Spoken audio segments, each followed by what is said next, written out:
Hey guys, I tried to do a recording earlier, um, and unfortunately, I have animals here in the office, and they had um, other ideas. So I thought I'd just go back and redo the Zoom that we had earlier, and they are still here bugging me, but hopefully I can get through this without them knocking my computer off. So I want to talk today about the negative impact of sugar on your brain. A lot of us have a sweet tooth, and a lot of us don't even realize that we do.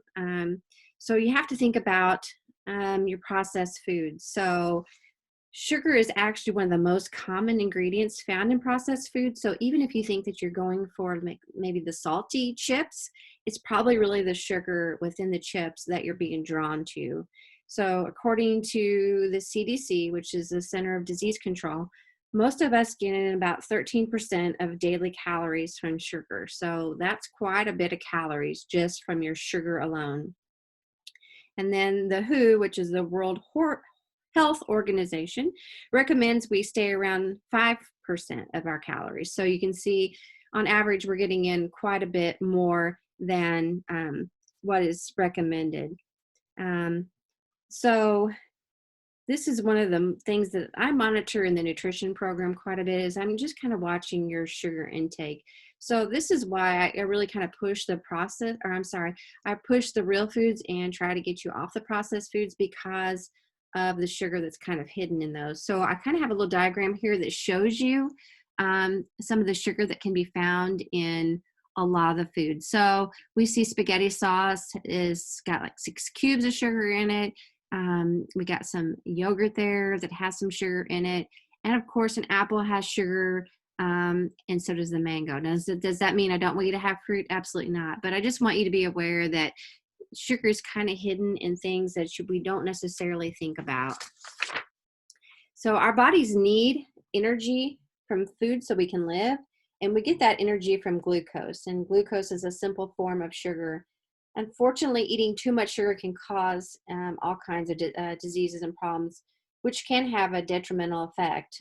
So I have a little graph here, and it shows a lot of the toxic effects. And I titled that "Pour Some Sugar on Me." So you might remember that song is pretty popular. And to this day, a lot of people will play that at weddings during their cake cutting because sugar is even in a lot of songs. We talk about things are sweet. I mean, we reference sugar.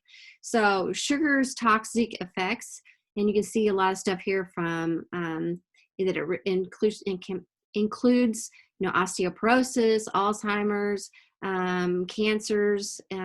Definitely sugar feeds cancer. So people that have had cancer, we really recommend that you limit the amount of sugar that you have coming in. So you can see all the different things that it increases the risk of, but it will also speed up, your aging process, suppresses your immunity. It causes imbalances, tooth decay, which we all know that, but it weakens eyesight and, weight gain, kidney disease, depression and anxiety. It's a big contributor to that. So hormonal imbalances, just appendicitis. So there's a lot of things that you can see on here from constipation, but ultimately that leads to dependency. So when you eat something sugary, it triggers a number of actions inside of you. Your tongue sends signals to your brain about what you're tasting.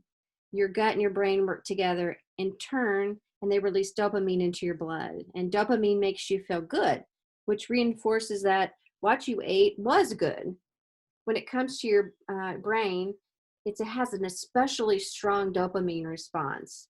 And this keeps us wanting it more and more. And this can lead to cravings and a higher tolerance for sugar and wanting more of that because you want the same dopamine effect. So you can kind of see in this illustration the high glycemic foods going in to the brain, and then the feel-good neurotransmitters are releasing dopamine and serotonin and endorphins, so you feel really great while you're eating it.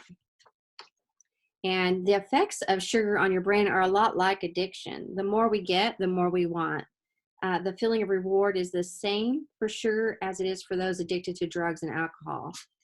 And you don't want to get addicted to something that causes inflammation, weight gain, chronic illnesses. So you can kind of see that with this illustration that there is a brain that has had a high dose of sugar, and then there's a brain that has had cocaine. So you can kind of see that it's lighting up almost the exact same pleasure centers on both of these brains. So that just kind of shows you what sugar really does, and how it can be addictive. And there are recent studies showing that there is strong evidence that exists of people having a sugar addiction. And they found that sugar addiction shared 5 of the 11 criteria for substance abuse. So we're going to go over those, but you can see it listed here. You want to use larger amounts of it, you start to crave it, it causes hazardous use, you increase your tolerance, and you can definitely go through withdrawals on that. So this is about blood sugar in the brain. Inflammation, which is just swelling of your body tissue, is a concern with sugar. Inflammation is the body's natural healing process. Eating too much can leave your body in a constant state of low-level inflammation. And inflammation is the root of many health issues like arthritis, heart disease, and diabetes. Sugar can also affect your mood. So sugary foods can spike and drop your blood sugar suddenly. And this may make you feel a little irritable, anxious, depressed. And if you're feeling like that one day, I would check in with your sugar intake. See how much sugar you've had, and maybe that's what's influencing your mood. And the inflammation can cause long-lasting effects on your brain.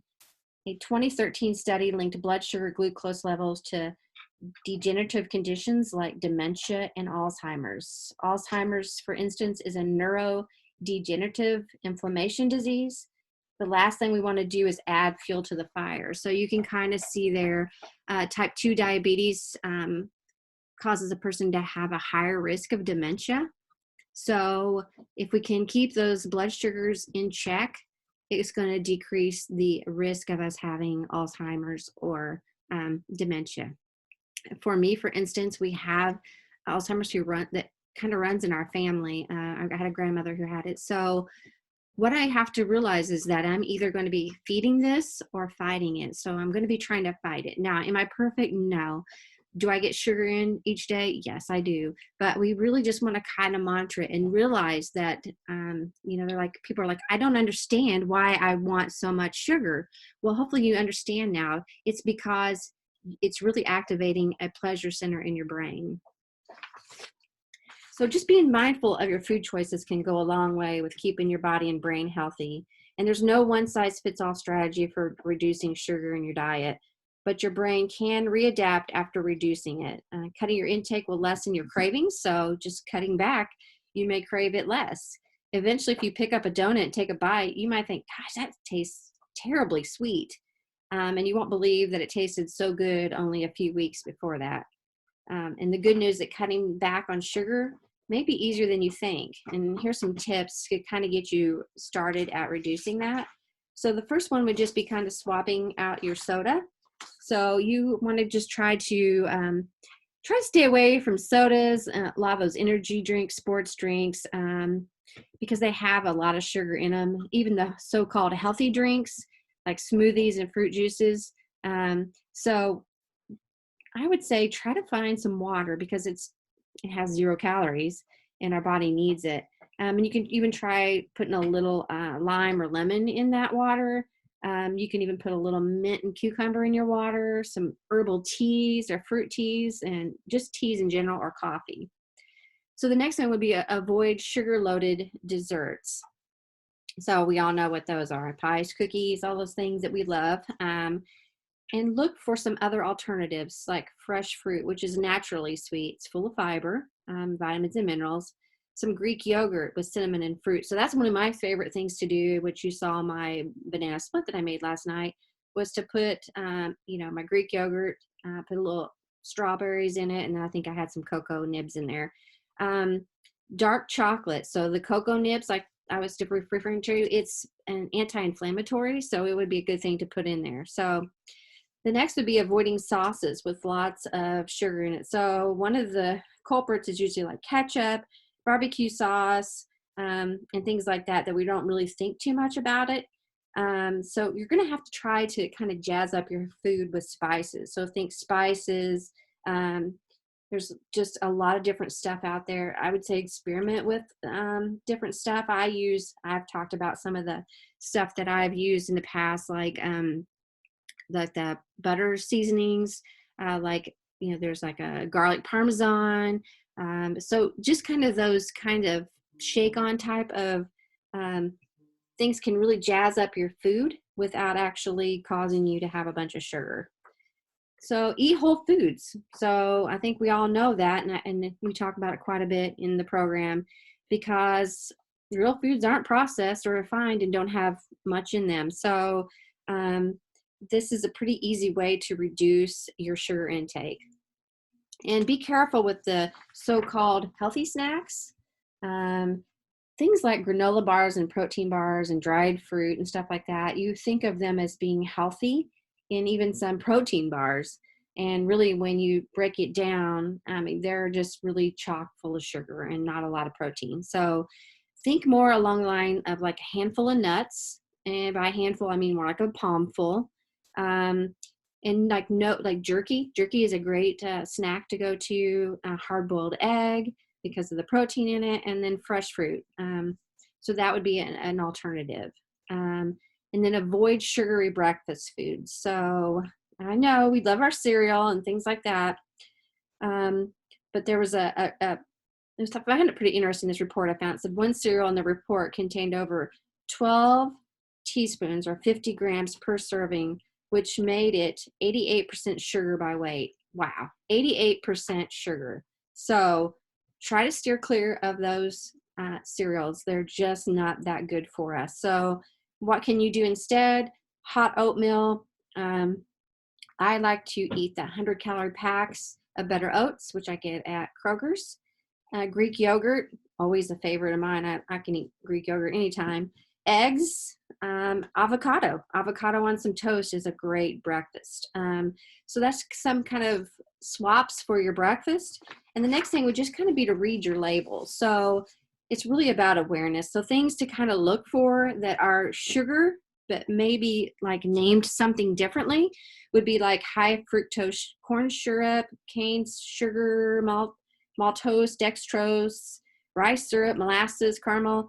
So things like that you read in the label are a type of processed sugar. So, and then eat more protein. So we talk about this all the time. So a higher sugar intake is linked to increased appetite and weight gain. So the more sugar you eat, the more hungry you get. So eating more protein and fat will have the opposite effect. It'll be reducing your appetite and your cravings. And then consider natural sweeteners. So some of the natural sweeteners could be like stevia. That's one of my favorite ones to use. So some kind of is a plant-based one. So that's kind of an easier go-to for your sweeteners. And then don't shop when you're hungry. I think that's pretty self-explanatory. And it says research shows that if you grocery shop when you're hungry, you will tend to buy more high-calorie foods. I think that's a no-brainer right there. And then get enough sleep. So a lack of sleep causes people to favor the high-calorie, sweet and salty foods over healthy foods. So getting a good night's rest can definitely help lower your sugar intake.